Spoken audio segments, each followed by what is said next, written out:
Hello, Ralph Davella back. I'm doing a series of lessons for beginners. Last week we did lesson 1. This week we're going to be doing lesson 2. It's actually 2 weeks later. So if you didn't see lesson 1, go back and do lesson 1 for 1 to 2 weeks.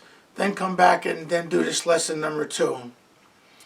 So in lesson 2, it's going to be similar to lesson number 1. And every week we're going to do a little bit more. So let's get started with lesson 2. Lesson 2, the first thing that we're going to do is the lip buzz. So if you remember in lesson 1, we form the embouchure by saying M, M, and then with the tongue, like you're spitting, toot, toot, toot, toot, toot, toot. So M. Okay, let's do this now.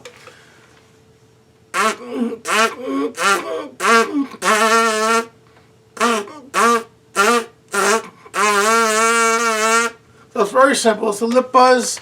You're trying to get the sound of a buzz. Let's do it one more time.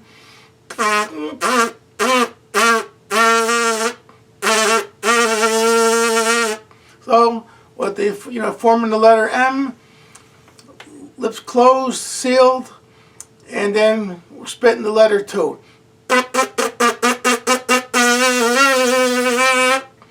And that's the lip buzz.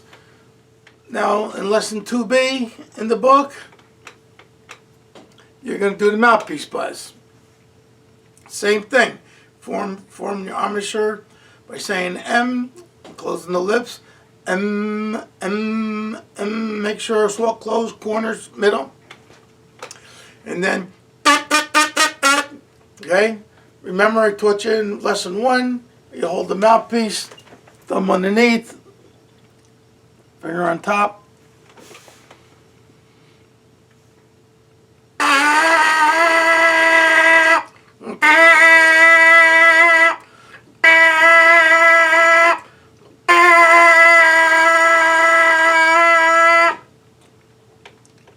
And that's the mouthpiece buzz. Now we're on to lesson 2C in my book. It's called the siren exercise. And we're going to make the sound go up and down as if imitating the sound of a siren. So again, when you close your mouth and you say M and get your tongue in position, in order to get that sound to go up and down, there has to be some little bit of kind of a movement.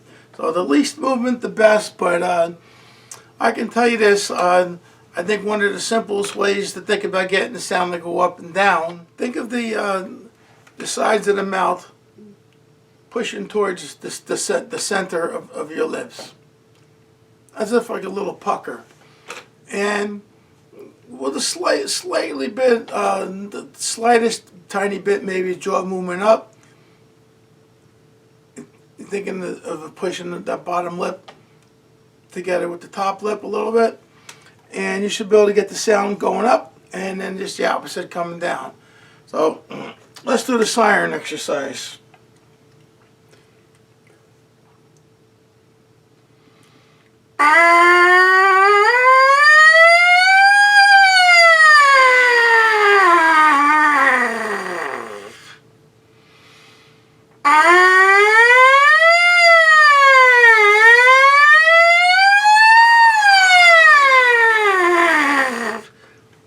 Like I said last week, now that doesn't have to be so wide of a range. Just get a little bit up, a little bit down, just to get the idea of the pitch moving up and down. Probably more like this for a beginner.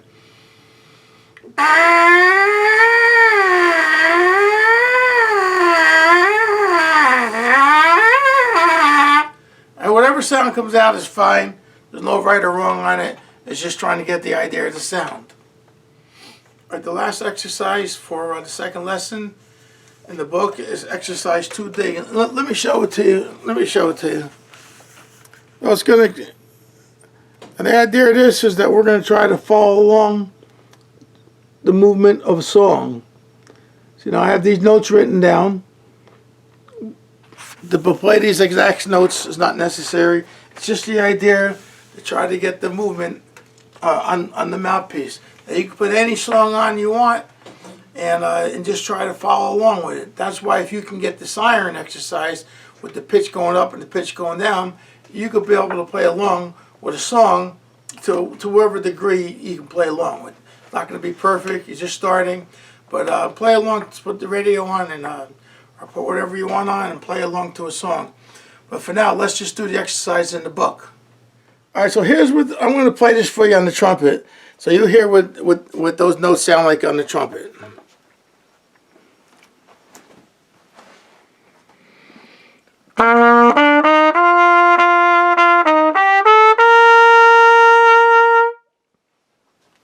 Okay, that's what it sounds like. Now you're not going to play it on the trumpet yet. You're gonna try to imitate it on the mouthpiece. So let's do the mouthpiece. All right, so we're going to play along. We're going to play along to the shape of the music. And that's important because I really don't care if you get these notes right or wrong right now. It's just the shape. You see it going up, it goes back down, it goes back up.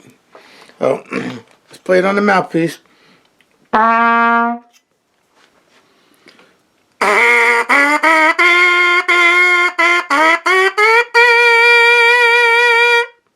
Alright, so that's what you're going to try to imitate, and that's what you're going to try to get. You're going to try to play the shape of the song on the mouthpiece to the best that you can right now. Now let's do some of the musical part, the musical theory. Last week we did a little bit. This week we'll do a little bit more. Let me show you. Last week we learned that the round note with no stem on it is a whole note, and we learned that the whole note is held for 4 beats. Count of 4, regardless of what the tempo is. So if you're counting a whole note, is 1, 2, 3, 4. And we learned that next to it, this little rectangle shape, touching the 4th line, is a 4-beat rest. So we wouldn't play on that. We would count 1, 2, 3, 4 without playing. Then we would come back in and play the note. Now the note, it was a G. Even though we're talking about the note with the hole in it, it happens to be on this second line, and that second line, that note means it's a G. The straight lines running through here are the staff lines, and then this is treble clef, which trumpets play in basically all the time, with some exceptions. All right, let's teach you some new stuff this week. This, as you know now, is the whole note. I'm going to show you what that line is in a few minutes. This looks like a whole note, right? But now we add the stem to it. Once we add that stem to it, it becomes a half note. I'm gonna put 2 of them down here. So the whole note is 4 beats.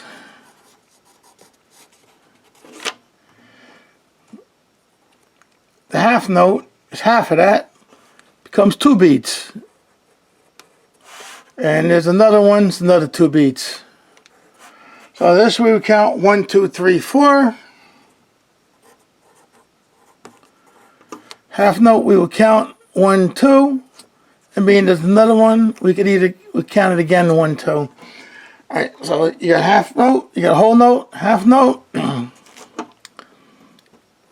Next thing I'm going to show you, quarter note.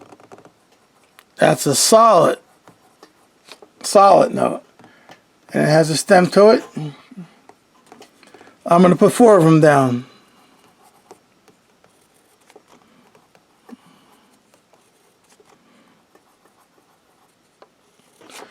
Now, we're going to count this 1, 1, 1, 1. Or we could count it 1, 2, 3, 4, but they're separate notes. So we're going to count a quarter note as 1 beat. All right, quarter note is 1 beat.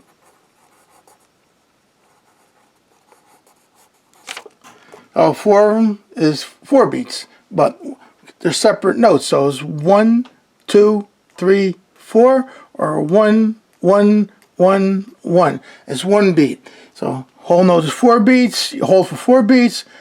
Half note is 2 beats, you hold for 2 beats. Quarter note is 1 beat, you only hold it for 1 beat. Now the next thing I want to show you is this.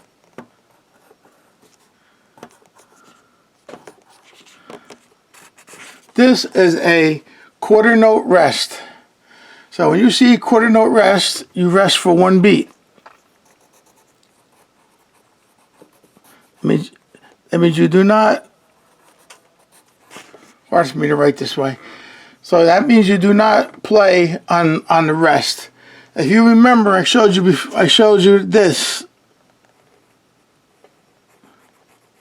That was a 4-beat rest that you do not play on. I'm going to show you something else here.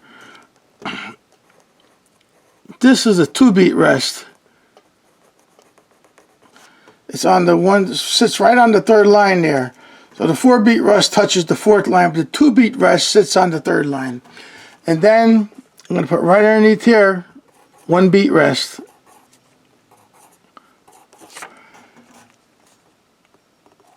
All right, so that's you see how it works.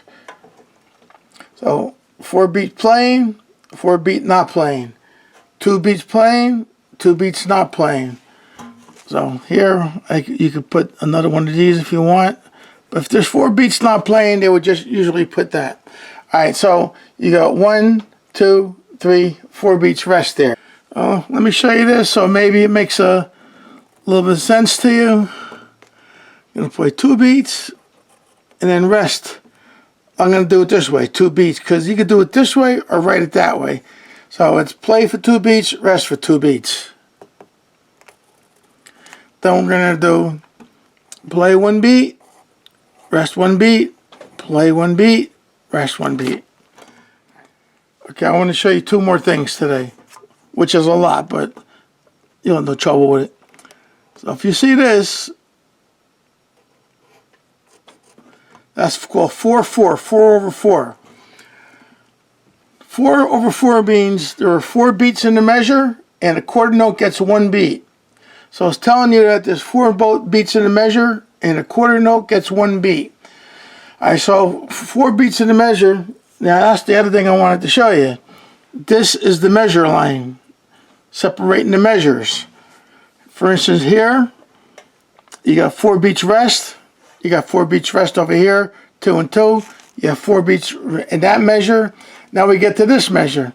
You're playing for 2 beats, you're resting for 2 beats. Playing for 1 beat, rest for 1 beat, play for 1 beat, rest for 1 beat. Alright, that's all I want to show you for today. That's a lot, but I like for you to try to get, just keep looking at this and you get it in your head. That was lesson number 2. So, of course, everything is important. I really want you to play the physical part of playing, buzzing on that mouthpiece, and of course the musical part is important too. So you'll learn that eventually. Don't worry about it if you memorize it. Don't memorize it. It doesn't make any difference right now. But the good news is we did now the lesson 1 and lesson 2 on the mouthpiece and buzzing the lips. Next week we're going to start playing on the trumpet. So practice. And I'll see you in the next lesson in about 2 weeks. See you then.